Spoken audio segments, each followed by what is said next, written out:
कधी असं वाटतं का तुमच्या भावना तुमचं आयुष्य चालवत आहेत?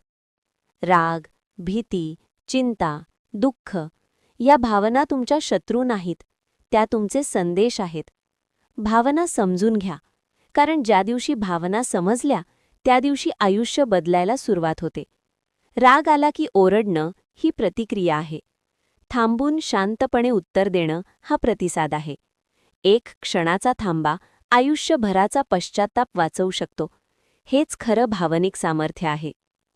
कुणीही तुम्हाला राग देत नाही. भावना परिस्थितीमुळे नाही तर तुमच्या विचारांमुळे येतात. ज्या दिवशी तुम्ही तुमच्या भावनांची जबाबदारी स्वीकारता त्या दिवशी तुम्ही मुक्त होता. भावना दाबू नका. ज्याचा विरोध करता तेच टिकून राहतं. भावना स्वीकारा, त्यांना निरीक्षण करा आणि पुढे जाऊ द्या.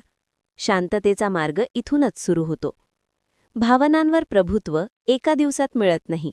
रोज थोडी जाणीव, रोज थोडा थांबा आणि हळूहळू अंतःशांती तुमची सवय बनते.